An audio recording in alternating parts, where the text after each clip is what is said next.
జిల్లా పెద్దకూరపాడు జెడ్పీటీసీ కంకనాల స్వర్ణకుమారిపై దాడికి యత్నించారు. అర్ధరాత్రి ఇంటికి వెళ్లి వాగ్వాదానికి దిగిన ఆగంతకులు స్వర్ణకుమారి భర్త శివాజీ కోసం ఆరా తీశారు. ఈ క్రమంలో ఆమెపై దాడికి ప్రయత్నించారు. దీంతో ఆమె పోలీసులకు ఫిర్యాదు చేసింది. ఆగంతకులపై చర్యలు తీసుకోవాలని జెడ్పీటీసీ స్వర్ణకుమారి పోలీసులను కోరింది. వెంటనే స్పందించిన పోలీసులు దర్యాప్తు చేపట్టారు.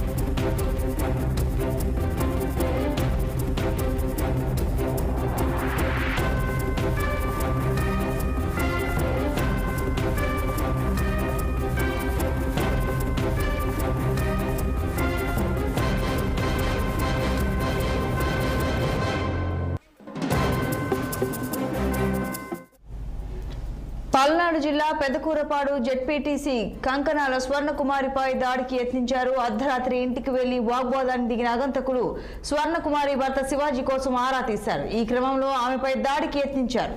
దీంతో ఆమె పోలీసులకు ఫిర్యాదు చేసింది. ఆగంతకులపై చర్యలు తీసుకోవాలని జెడ్పీటీసీ స్వర్ణకుమారి పోలీసులను ఆశ్రయించారు. వెంటనే స్పందించిన పోలీసులు దర్యాప్తు చేపట్టారు.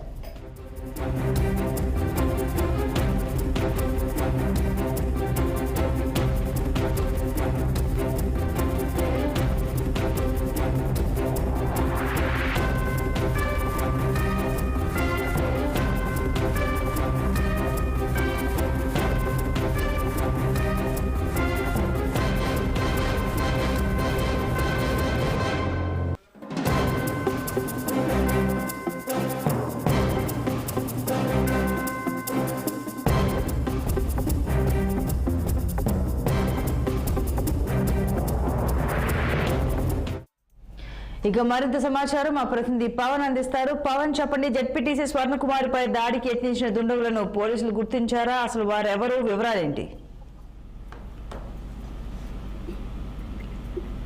పవన్,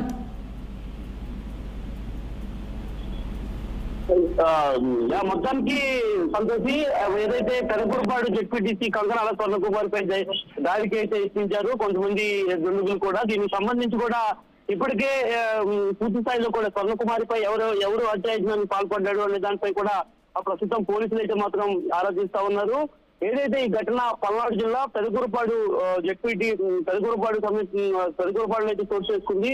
ఏదైతే జెడ్పీటీసీ స్వర్ణకుమారి అయితే తన భర్త శివాజీ కోసం ముందుగా అగాంతకులు తమ ఇంటికి చేరుకొని మా ఇంటి అద్దాలను ధ్వంసం చేశారు.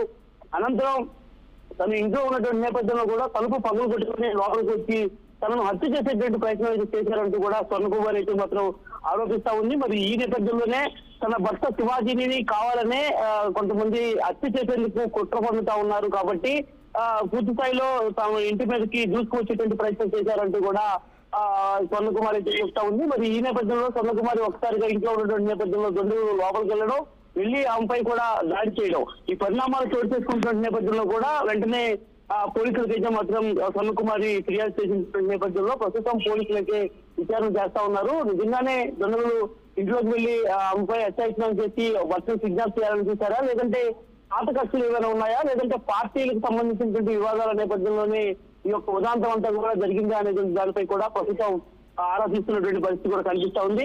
ఏదేమైనా కూడా మొన్న ఈ మధ్య కాలంలో పెదకూరపాడు నియోజకవర్గంలో వైకాపా సంబంధించినటువంటి మాజీ మార్కెట్ యార్డ్ చైర్మన్ ని కారు అడ్డగించి కొంతమంది దుండగులు కూడా ఒకసారిగా ఆయన్ని కారులో ఉన్న నేపథ్యంలో అద్దాలు ధ్వంసం చేసి దాడి చేసిన సందర్భంలో తీవ్రంగా గాయపడి ప్రస్తుతం గుంటూరులో ఉన్నటువంటి ఒక ప్రైవేట్ హాస్పిటల్ చికిత్స పొందుతున్న నేపథ్యంలో తిరిగి మరలా జెడ్పీటీసీ ఇంటిపై కూడా దుండగులు ఈ విధంగా వెళ్లి అత్యాయత్నం చేసేందుకు ప్రయత్నం చేయడం మాత్రం ఇటు పల్నాడు జిల్లాలో ఒక ఐకాన్సిన వాతావరణాన్ని రేపుగా ఉండేది చెప్పాలి. సంతోషం. Right Pavan, thank you.